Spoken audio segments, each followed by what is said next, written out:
Muchas gracias. Bueno, primero de todo, voy a pedirles perdón porque con el día que hace y hasta ahora, hablar de sidra desde un enfoque teórico es una crueldad intolerable, pero bueno, creo que luego se van a poder resarcir. Yo lo que voy a hacer van a ser dos consideraciones y hablar de algunas particularidades del proceso de tecnificación del sector sidrero en Asturias. La primera consideración que quiero hacer es que el tratamiento industrial de la sidra en ningún modo ha desvirtuado el producto, cosa que no se puede decir de muchos otros. Es decir, nosotros seguimos consumiendo una sidra tremendamente similar, por no decir igual, a la que se podía consumir en el antiguo régimen. Y se sigue respetando la estacionalidad del producto y se siguen haciendo todos los procesos en luna menguante. Eh, no podemos decir lo mismo de, por ejemplo, el pan. Desde su tratamiento industrial, aparecen las panaderías industriales. Hoy en día vamos a un supermercado, compramos una barra de pan por la mañana, que por la noche es un objeto contundente de cierto peligro. Con la mantequilla. Son productos que sí se pueden consumir en ciertos circuitos gourmet y te pueden recordar a lo que era realmente, pero no dentro de los mercados generalistas. Aquí podían ponerme la objeción del vino. Dicen, no, pero es que el vino con el procesamiento industrial ha mejorado. Sí, pero lo que hemos perdido de patrimonio alimentario, como en el caso del vino, porque yo comprendo que se podía cerar. No voy a poner ejemplos asturianos, que luego me dicen que somos un abusones de la sidra.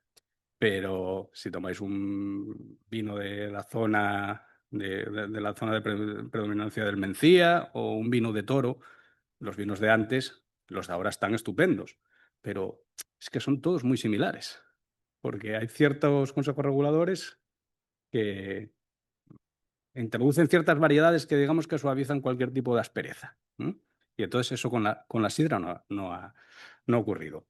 ¿Cuáles son las particularidades del proceso de tecnificación de la sidra? Bueno, la primera es que es sumamente tardía. Una cosa curiosa que no ocurre con el sector pomológico, que muy rápidamente se moderniza. Desde los primeros escritos de Caunedo y Cueñas, el párroco de Amandi, un ilustrado del siglo XVIII, de finales del siglo XVIII asturiano, que está hablando de cómo se deben tratar las pomaradas, de los semilleros, a una literatura científica que se va desarrollando a lo largo del XIX y que en el siglo XX es magnífica. ¿Y cómo se tratan los pomares? Empiezan las técnicas a depurarse, la técnica de poda, la técnica de los injertos, los olfatos, los fertilizantes, siguiendo mucho los modelos franceses. Sin embargo, en la elaboración de sidra esto no se constata. Hay un aumento de la demanda exponencial al compás del desarrollo de la industrialización y del proceso de urbanización en Asturias. Genera esa enorme demanda porque crece poblacionalmente, porque muchos de los trabajadores que vienen de otras provincias a trabajar son hombres y jóvenes y dada la oferta pública de cultura y ocio, obviamente recurrían a la taberna, el vino era caro y pedían sidra. ¿Cómo se incrementa la producción? Con los mismos elementos que se tenían.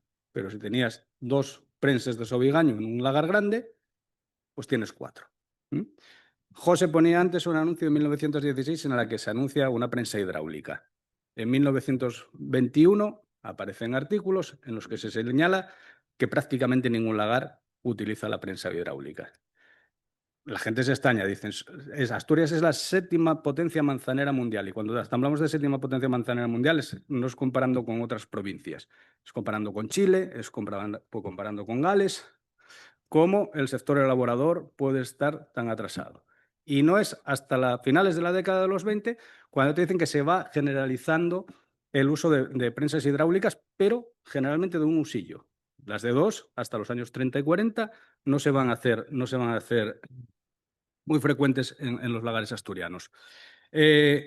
Claro, la segunda particularidad, bueno, sí que hay lagares que introducen la electricidad, pero más que nada para iluminación, y máquinas como las llenadoras, que son muy rústicas, las podéis ver, de 6, de 8 caños, que sigue siendo un trabajo principalmente femenino, o las máquinas corchadoras, que ya no se hace con macete, ¿no? Había y pasa lo mismo que con los cuadrillas de malladores. Las cuadrillas de malladores se dejan de contratar y compras una trituradora porque empiezan a salir más caras.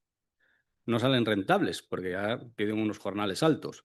Con la corchadora pasa lo mismo. Un buen corchador que despachaba hasta 1000 botellas por hora, el ejemplo de Chor, que era un pariente de Nicanor Piñole, que inmortalizó en el cuadro Escenas de Llagar, pues es más fácil comprar una semiautomática y hacerlo tú mismo. Bueno, pero hasta los años 40 no tenemos presencia de ciertos avances muy tímidos. ¿Cuándo llega el primer gran episodio? Esta es otra particularidad.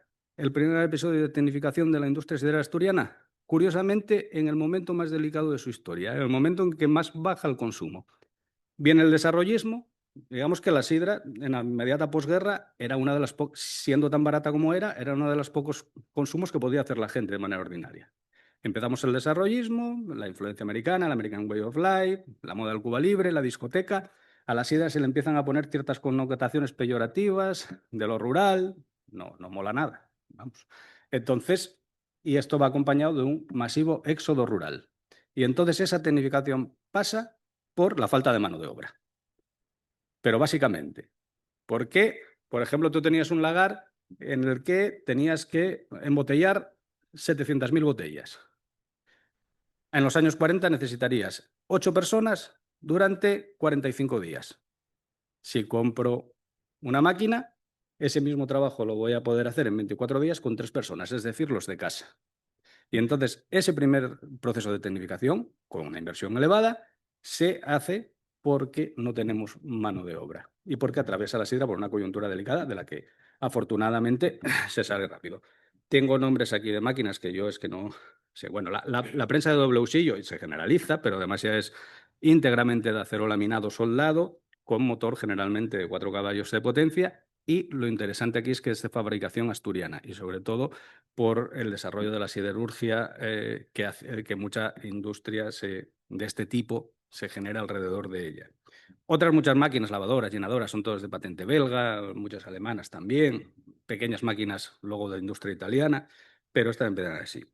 Las llenadoras rotativas circulares automáticas con 10 caños, inyección de agua a presión y motobombas centrífugas, las bombas de trasiego con motor eléctrico. Esto sí es interesante, porque se acaba el tener que trasegar con cubos esmaltados, que era un trabajo pero muy arduo y muy laborioso. Y con una bomba de trasiego, pues esto te lo evitas. Hoy en día hay hasta bombas de trasiego que están integradas dentro de las paredes del lagar. Tú vas a un panel y enchufas. No sé si visteis últimamente esta sidra que es sobre la madre, que varios lagares, bueno, son sidras que no se trasiegan, que se hacen generalmente en tonelería de madera y que se hace con fermentación con las lías abajo, depositadas abajo. Era como se hizo tradicionalmente siempre y se está recuperando. Por cierto, una sidra excelente, si tenéis ocasión.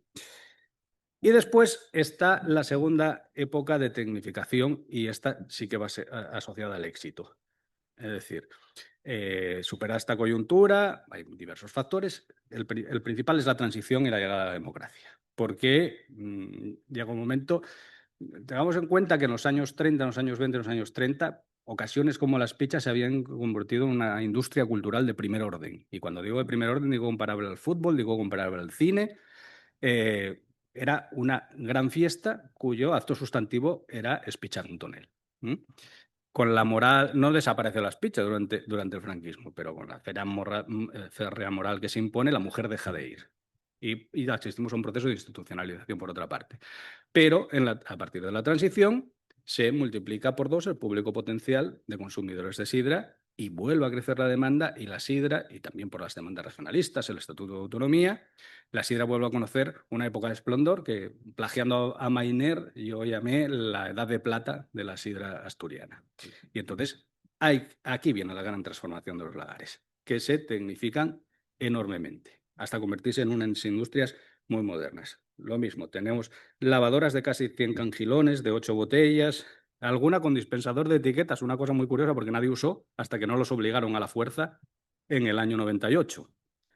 Solo etiquetaba M. Busto de Villaviciosa porque tenía un buen mercado en Madrid y lo hizo Trabanco en el 92 en la Expo de Sevilla. Además, muy hábilmente hizo como es que era una pegatina y aparecía toda la Expo con sidra Trabanco.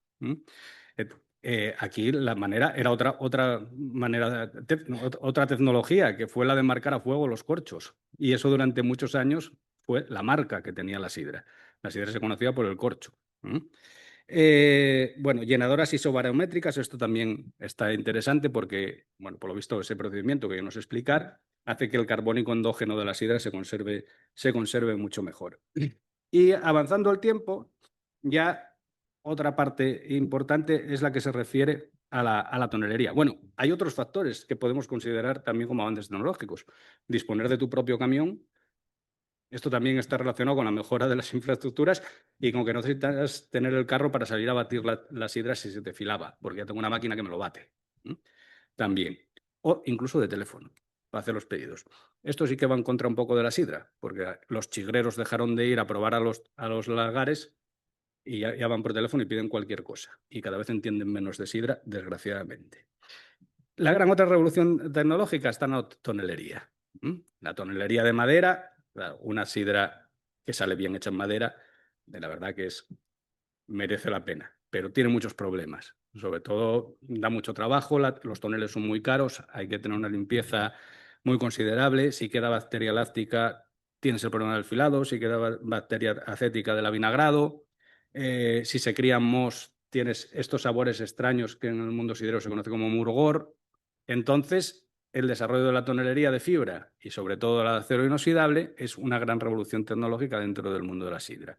En primer lugar, porque el acero se puede encamisar y se puede refrigerar el tonel artificialmente, cosa que además ahora con el cambio climático nos viene muy bien porque puedes controlar la fermentación perfectamente.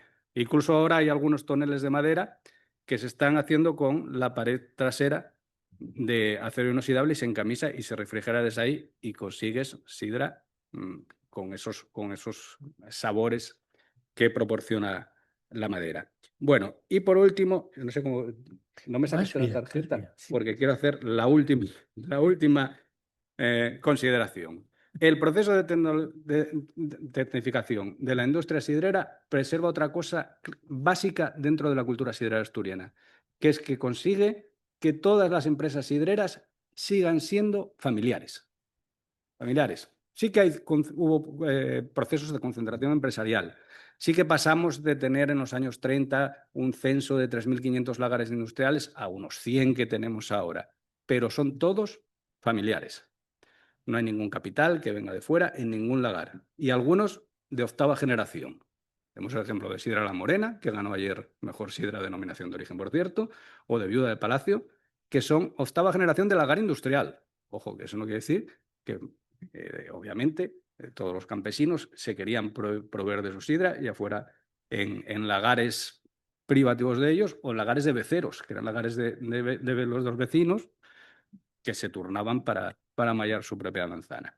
Y bueno, yo creo que, no sé si me ajusto el tiempo. Totalmente. Estoy Maravilla. deslumbrado por el timing. Gracias.